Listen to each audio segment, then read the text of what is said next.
Hi good morning. सो इस lecture से हम स्टार्ट करेंगे एनालिसिस पार्ट।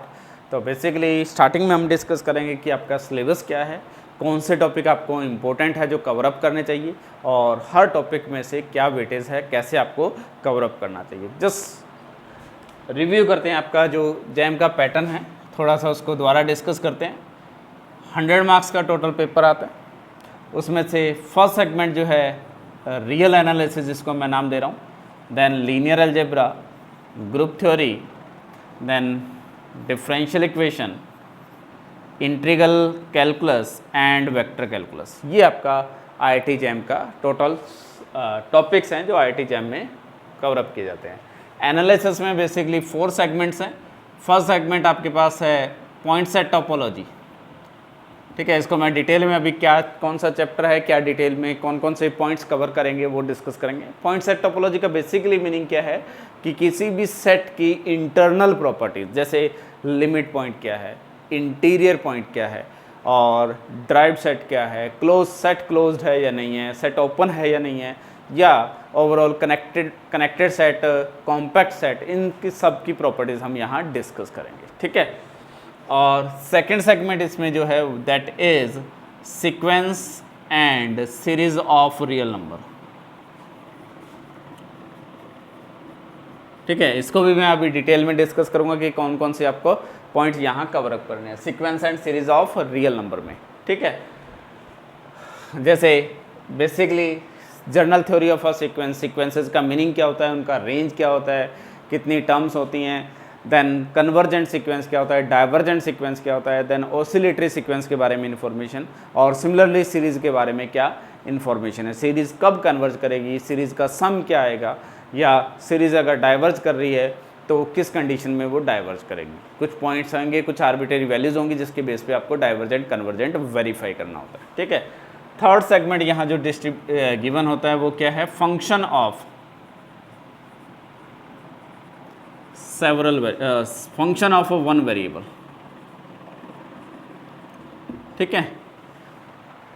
तो इसमें limit, continuity, differentiability, then mean values theorem, और उसके अलावा मैक्सिमा कैसे फाइंड करते हैं, मिनिमा कैसे फाइंड करते हैं, या पॉइंट ऑफ एक्सट्रीमा का डिस्कशन किया जाता है। और इसमें एक्स्ट्रा कुछ इन्फॉर्मेशन हम डिस्कस करेंगे, यूनिफॉर्म कंटिन्यूटी का क्या मीनिंग है, और लिप्सिस कंटिन्यूटी कैसे डिफाइन करते हैं। तो इनके बेस पे आपके डायरेक्टली क्वेश्चन यहाँ पूछा जा सकता है। एंड फोर्थ सेगमेंट यहाँ जो है वो है फंक्शन ऑफ सेवरल वेरिएबल। तो फंक्शन ऑफ सेवरल वेरिएबल में बेसिकली अगेन 2 और 3 वेरिएबल्स आपके सिलेबस में हैं। तो 2 वेरिएबल में आपका लिमिट का कंसेप्ट क्या आएगा, कंटिन्यूटी का कंसेप्ट क्या आएगा, और उसके अलावा आपके पास 2 वेरिएबल में पार्शियल डेरिवेटिव्स क्या होते हैं, डायरेक्शन डेरिवेटिव क्या होगा, एंड देन टोटल डेरिवेटिव। और अगेन सेम जो 1 वेरिएबल में आपसे मैक्सिमा मिनिमा का कंसेप्ट पूछा जाता है, सेम 2 वेरिएबल में भी मैक्सिमा मिनिमा का कंसेप्ट यहाँ पूछा जाएगा। तो जो कुछ हम 1 वेरिएबल में डिस्कस करेंगे, सारी प्रॉपर्टी यहाँ 2 वेरिएबल में आपसे पूछी जा सकती हैं। तो ये आपके पास 4 सेगमेंट है जो रियल एनालिसिस में। मैंने यहाँ आपका जो पैटर्न है 100 मार्क्स का जो पेपर आता है, और टोटल कितने क्वेश्चन आते हैं, 60 क्वेश्चन आते हैं, ठीक है। आउट ऑफ 60 जो ये फर्स्ट रियल एनालिसिस है, हर साल यहाँ 23 to 26 क्वेश्चन पूछे गए हैं। 23 to 26 क्वेश्चन आपके एग्जाम में इस सेगमेंट में से पूछे जाते हैं। तो इसका मीनिंग क्या है, और अगर आप मार्क्स वाइज बात करी जाए तो ये नंबर ऑफ क्वेश्चंस हैं, और मार्क्स की अगर बात करें तो यहाँ से ऑलमोस्ट 40 to 45 मार्क्स का पेपर आता है। यानी कि ये आप अगर 5 टॉपिक कवर अप करते हो, ये ऑलमोस्ट आपके पास 55 to 60 मार्क्स के आएंगे, 5 टॉपिक। और ये जो आप एनालिसिस की बात कर रहे हो, ये सिर्फ और सिर्फ ये एनालिसिस 40 to 45 मार्क्स का। अगर लास्ट ईयर की बात करेंगे तो वहाँ 26 क्वेश्चन आए हैं, IISc बेंगलोर ने बनाया था पेपर, और आप हर सेगमेंट में देख सकते हो 20 to 26 क्वेश्चन के बीच में वेरी करेगा, ठीक है। पिछले 5 साल में ऑन एन एवरेज 25 क्वेश्चन आए हुए हैं। तो यानी कि ये हमारे लिए सबसे इम्पोर्टेंट है, ठीक है। अगर आपको सिर्फ जैम का एग्ज़ाम क्लियर करना है तो ये आप पढ़ लो। जनरली स्टूडेंट का फोकस ये होता है कि इंटीग्रल कैलकुलस पढ़ लें, डिफरेंशियल इक्वेशन पढ़ लें, वेक्टर कैलकुलस पढ़ लें, ठीक है। अगर मैं सिर्फ इनकी बात करूं तो जैसे लीनियर अलजेब्रा और ग्रुप थ्योरी, इनको कंबाइन करूं तो ये 28 to 35 मार्क्स के बीच में वेरी करेगा, ठीक है। और ये आपका 25 to 30 मार्क्स के बीच में ये वेरी करता है, ऑलमोस्ट ये वेटेज रहता है, ठीक है।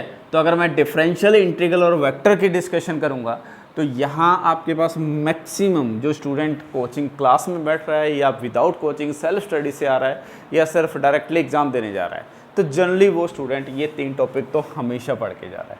अगर यहाँ 25 to 30 मार्क्स का पेपर आ रहा है तो हर student on an average 15 marks, चाहे वो कितना भी वीक है, 15 मार्क्स का क्वेश्चन बहुत ईजीली यहाँ से अटेम्प्ट करेगा। तो अगर आपको यहाँ इम्प्रूव करना है तो कितने मार्क्स तक इम्प्रूव कर सकते हो? मैक्सिमम 12 से 15 मार्क्स इम्प्रूव कर सकते हो। लेकिन यहाँ अगर एवरेज स्टूडेंट की बात करी जाए तो वो 12 से 15 मार्क्स का ही अटेम्प्ट करता है जनरली, जो आपका एनालिसिस देखा जाए तो यहाँ इम्प्रूवमेंट की मैक्सिमम रिक्वायरमेंट है। तो अगर आपको बहुत अच्छी रैंक और अच्छा परफॉर्म करना है तो सबसे बेस्ट तरीका है इस सेगमेंट को बहुत अच्छा करो, ठीक है।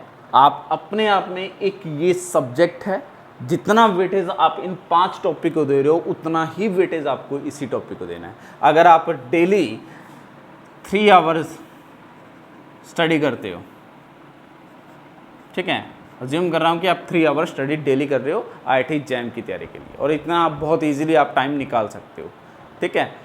तो इसमें से 1.5 आवर आपके पास हमेशा होना चाहिए रियल एनालिसिस को, और 1.5 आवर आपके पास होना चाहिए जो रिमेनिंग टॉपिक आपके पास हैं, group theory, linear integral, vector और डिफरेंशियल की। अगर ये पैटर्न आप थ्रू आउट ये सेशन, पूरा सेशन कवर अप कर लोगे तो गारंटी है कि आप बहुत अच्छी रैंक लेके आओगे, ठीक है। अगर आपको टॉप रैंकर्स में आना है तो डेफिनेटली ये आपका स्ट्रॉन्ग एरिया होना चाहिए, ठीक है। अब हमें डिटेल में हम डिस्कस करेंगे कि कौन कौन से पॉइंट्स हैं, क्या क्या हमें कवर अप करना है, या इन पॉइंट्स में भी क्या वेटेज होगा। जनरली अगर मैं फर्स्ट सेगमेंट, फर्स्ट चैप्टर की बात करूंगा तो ये आपके पास 7 to 9 मार्क्स के बीच में वेरी करता है, और लास्ट चैप्टर की भी अगर बात करेंगे तो ये भी 7 to 8 मार्क्स के बीच में वेरी करता है, ठीक है। और सीक्वेंस ऑफ सीरीज की बात करी जाए तो ये 10 मार्क्स के आसपास आपके एग्जाम में आता है, और इसकी अगर सेगमेंट की बात करी जाए तो ये आपके पास 14 to 18 मार्क्स के बीच में आता है, ठीक है। तो ऑन एन एवरेज आपका ये मार्क्स डिस्ट्रीब्यूशन है।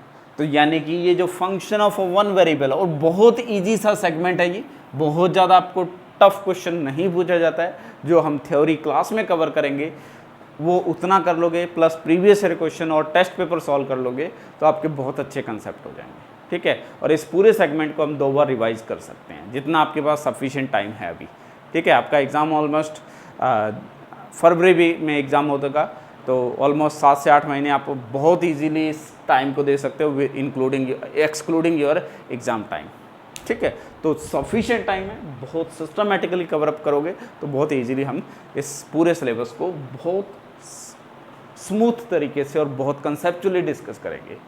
आपका स्टडी करने का मेथड क्या होना चाहिए, जो कुछ भी एक भी टॉपिक अगर कवर अप कर रहे हो तो वो कंसेप्ट कहाँ से आया, उस कंसेप्ट का लॉजिक क्या है, थ्योरम का प्रूफ क्या है, अभी आपके पास सफिशिएंट टाइम है। लेकिन जब आप MSc में एंटर कर जाओगे और उसके बाद PhD के लिए आपको जाना होगा तो वहाँ आपके पास सफिशिएंट टाइम नहीं होता है। आपका टारगेट होना चाहिए, अगर अभी जैम की कोचिंग कर रहे हो तो आगे MSc के साथ साथ आपका नेट, JRF और जितने भी बाकी एग्ज़ाम्स हैं हायर एजुकेशन के लिए, वो डायरेक्टली विद इन MSc आपके कंप्लीट होने चाहिए।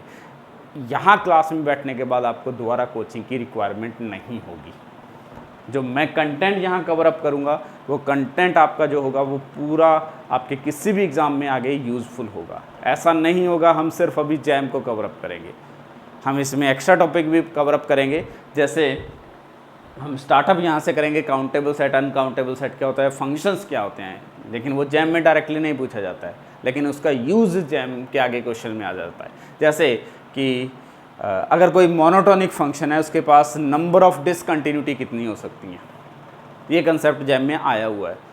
और कंसेप्ट क्या पूछा जाता है, ये कंसेप्ट किस पे डिपेंडेंट है, काउंटेबल अनकाउंटेबल पे, कि वहाँ ऑप्शन होते हैं कि काउंटेबल होते हैं, इनफाइनाइट होते हैं, फाइनाइट होते हैं, या क्लोज इंटरवल पे एक मोनोटोनिक फंक्शन है उसके पास कितनी डिसकंटिन्यूटी हो सकती है। तो इस टाइप के कंसेप्ट को कवर करने के लिए कुछ बेसिक इन्फॉर्मेशन होनी चाहिए। फंक्शंस अगर आपके स्ट्रॉन्ग हैं तो डेफिनेटली रियल में आपका 45 to 50% सिलेबस कंप्लीट हो गया। तो इसीलिए इसको आपको वेटेज देना होगा। और अगर आप IISc बेंगलोर की बात कर रहे हैं और आगे जाके इंटरव्यू में बैठोगे तो इंटरव्यू में आपसे रियल में ये कंसेप्ट ही पूछा जाएगा। जनरली डायरेक्टली आपसे पूछा जाता है proof the fix point theorem, ठीक है। और हर साल आप जैम के पेपर उठा के देख लो, फिक्स पॉइंट थ्योरम पे कोई ना कोई क्वेश्चन जरूर पूछा जा रहा है, ठीक है। तो मैं डिटेल में जैसे जैसे टॉपिक स्टार्ट करूंगा डिटेल में तब डिस्कस करेंगे। अभी इनिशियली हम स्टार्ट करेंगे कि फंक्शंस के बारे में क्या इन्फॉर्मेशन है, उसके बाद हम स्टार्ट करेंगे कि काउंटेबल सेट क्या होता है, अनकाउंटेबल सेट क्या होता है, इसको प्रॉपर डिटेल में कवर अप करेंगे। जैम का जब एग्ज़ाम देना है तो दोबारा इसको डिटेल में पढ़ने की रिक्वायरमेंट नहीं है। जैम का एग्ज़ाम में के लिए आपको यहाँ से स्टार्ट करना है, पॉइंट सेट टोपोलॉजी से। लेकिन जो मैं वहाँ डेफिनेशन लिखाऊंगा फर्स्ट, इससे पहला जो सेगमेंट काउंटेबल अनकाउंटेबल है वो डेफिनेशन आपको नोन होनी चाहिए, क्योंकि इन बिटवीन मैं बाकी टॉपिक्स या इस एनालिसिस में भी जब फंक्शंस की बात करूंगा तो वहाँ काउंटेबल अनकाउंटेबल की बात करूंगा। जैसे सीक्वेंसेस की काउंटिंग करूंगा तो वहाँ काउंटेबल अनकाउंटेबल टर्म यूज़ करूंगा। तो आपको इस टर्म का मीनिंग पता होना चाहिए, ठीक है। तो हम स्टार्टअप करेंगे काउंटेबल और अनकाउंटेबल सेट से।